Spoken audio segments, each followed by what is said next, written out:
Hello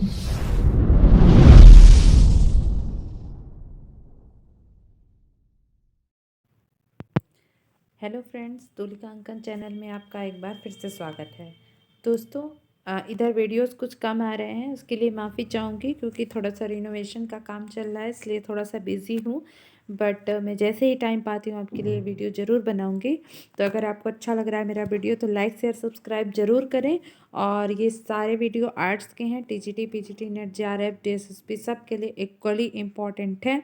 तो आप इनको ज़रूर देखिए, पूरा पूरा देखिए। मुग़ल शैली पर एक वीडियो हमारा आ चुका है और आज हम भारतीय शैली में मुग़ल शैली का नेक्स्ट एपिसोड लेकर आए हैं, जिसमें हम अकबर के बारे में चर्चा करेंगे। चूँकि अकबर का वो बहुत ही ज़्यादा डिस्क्राइब करना पड़ेगा, इसलिए इस पूरे उसमें हम बस अकबर के ही बारे में चर्चा करेंगे और उनके इम्पॉर्टेंट क्वेश्चंस भी देखेंगे। तो आइए स्टार्ट करते हैं।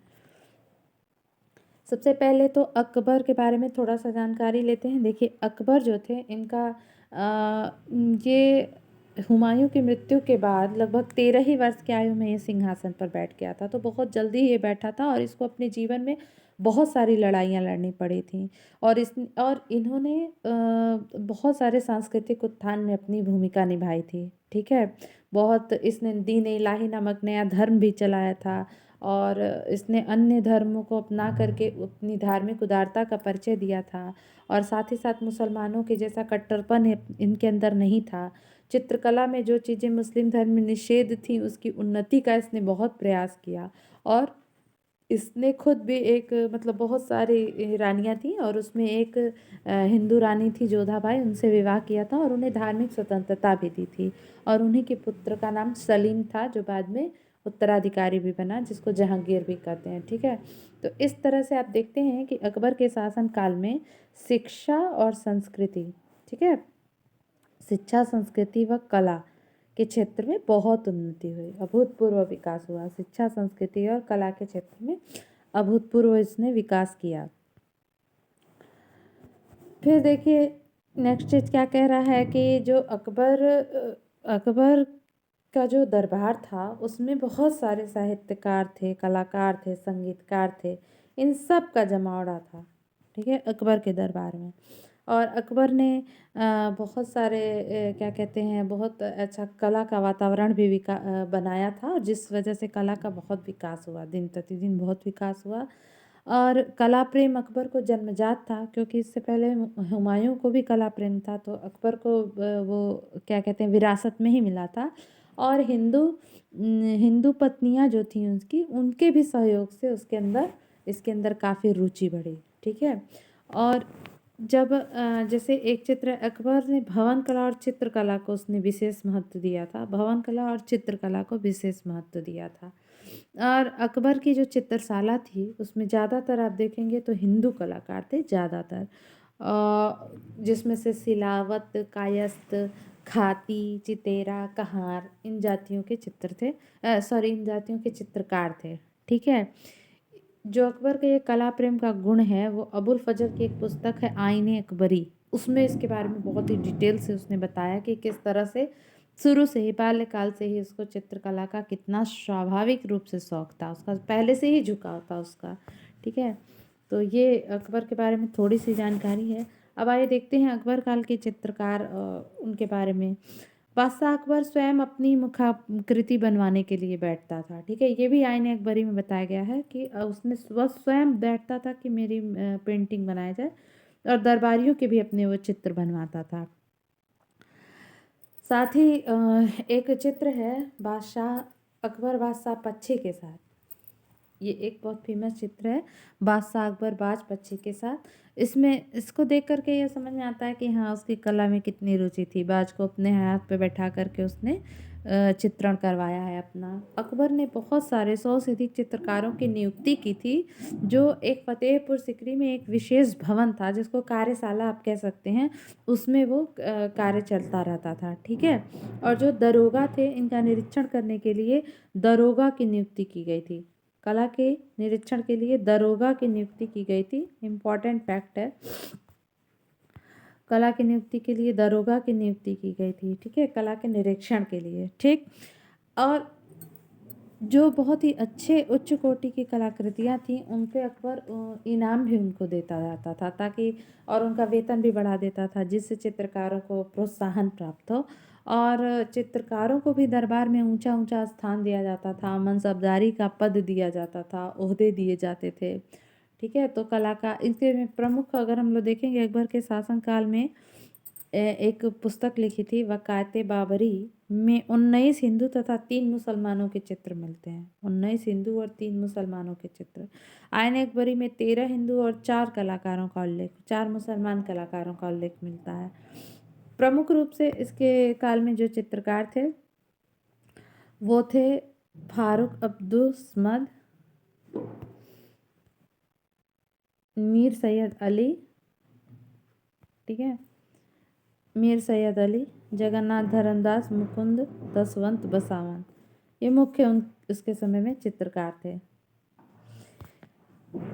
जिसमें से बसावन बहुत ही महत्वपूर्ण कलाकार था। ठीक है, अकबर ने इसकी बहुत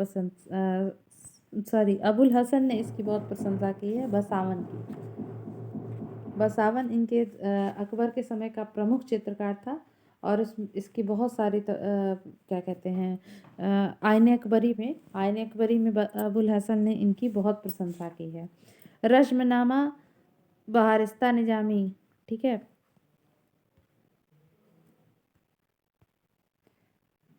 रश्मनामा बहारिस्ता निजामी, ये गलत प्रिंट है। निजामी अकबरनामा, इन सब में बसावन के चित्र प्राप्त हैं। ठीक, बसावन जो था वह सुहावना और कोमल रंगों का यूज करता था।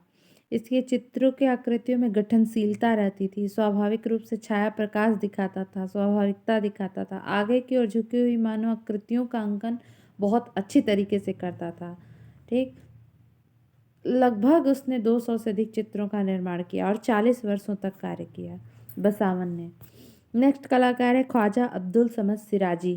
ख्वाजा अब्दुल समद सिराजी जो था ये भी अकबर के दरबार में मुसब्बिर के रूप में कार्य करता था। ठीक है, मुसब्बिर के रूप में कार्य करता था, जो कि कला के निरीक्षण जो दरोगा लोग करते थे उनके ऊपर रहते थे मुसब्बिर। ठीक है, तो ये कार्य करता था और मुगल शैली के जन्मदाताओं में से इसको एक माना जाता था। आईने अकबरी में शिराजी के कार्य की बहुत सारी प्रशंसा की गई है और उसकी कोमल चित्र शैली की वजह से उसको सीरी कलम की उपाधि दी गई थी। शीरी कलम, इम्पॉर्टेंट फैक्ट है, सीरी कलम की उपाधि किसे दी गई थी? ख्वाजा अब्दुल समद सिराजी। अब्दुल समद सिराजी जो था वो इराक का था। ठीक है, और इराक का एक नगर है शिराजी, वहीं का है, तो यह उसके नाम में जुड़ा हुआ है अब्दुल समद सिराजी। और जो ये हुमायूं से आया था, हुमायूं के साथ उसने आया था, लेकिन हुमायूं ने उसको अपने साथ चलने को कहा था, लेकिन उस समय वह आया नहीं। बाद में जब हुमायूं ने काबुल पर विजय प्राप्त कर ली तब वह काबुल में हुमायूं के पास गया। ठीक है, और युवराज अकबर और हुमायूं ने उससे चित्रकला की शिक्षा ग्रहण की। अकबर और हुमायूं ने उससे चित्रकला की शिक्षा ग्रहण की और साथ ही साथ तैमूरनामा में इसका आप उल्लेख मिलता है कि उसने हुमायूं और अकबर को चित्रकला की शिक्षा प्रदान की। ये इम्पॉर्टेंट है, हुमायूं और अकबर ने किससे चित्रकला की शिक्षा ली? सिराजी से। ठीक है, और इसको जो है इतनी इसकी पारखी वो था, निगाह थी कि इस वजह से अकबर ने उसे अपनी चित्रशाला का प्रधान शिक्षक घोषित किया था। और इसकी स्टार्टिंग की जो अकबर के समय में और या उससे पहले जब उसका स्टार्टिंग का शैली था तो वो तबरेज शैली था। तबरेज शैली था, फारस की शैली। बाद में इसने धीरे धीरे उसमें भारतीय शैली का मिश्रण करना शुरू किया। नेक्स्ट जो चित्रकार है दसवंत, यह कहार का लड़का था। दसवंत एक कहार का लड़का था। इसका भी आईने अकबरी में बहुत वर्णन मिलता है और यह फतेहपुर सिकरी में दरबारी चित्रशाला का सेवक था। क्योंकि कला में इसकी बहुत सारी रुचि थी, तो वो ऐसे ही अपना काम वाम करता रहता था, दीवार पे लिखाई उखाई करता था। तो अकबर ने देखा और अकबर ने उसकी कला पर अकबर मुग्ध हो गया और उसने इसकी मतलब इसको शिक्षा दिलवाई चित्रकला की, ठीक है। और फिर ये डेवलप किया अपना। ये विशेष रूप से देवी देवताओं का बहुत ही अच्छा चित्रण करता था। देवी देवताओं, राक्षसी आकृतियाँ, पौराणिक कथानकों का बहुत ज़्यादा अच्छा चित्रण करता था। हज़्मनामा और रज़्मनामा में उसके बहुत सारे चित्र मिलते हैं, ठीक है। इसके अलावा मनोहर, फारूक बेग, मीर सैयद अली, ये सभी चित्रकार अकबर के समय के इम्पॉर्टेंट हैं। अब आइए देखते हैं अकबर के समय में कुछ ग्रंथ जो बहुत इम्पॉर्टेंट रहे हैं, ठीक है। तो उसमें सबसे इम्पॉर्टेंट है हज़्मनामा। हज़्मनामा कपड़े पर चित्र बनाया गया था, कपड़े पर कागज़ को लगा करके इस चित्र को बनाया गया था, ठीक है। हज़्मनामा कपड़े पर कागज़ को लगा करके इसका निर्माण किया गया था। और इसका जो है अकबर के ये हुमायूं के समय में शुरू हुआ था, स्टार्ट हुआ था, और अकबर के समय जाके यह कंप्लीट हुआ था, ठीक। इसमें 360 कहानियाँ हैं। इस कथा में 360 कहानियाँ हैं।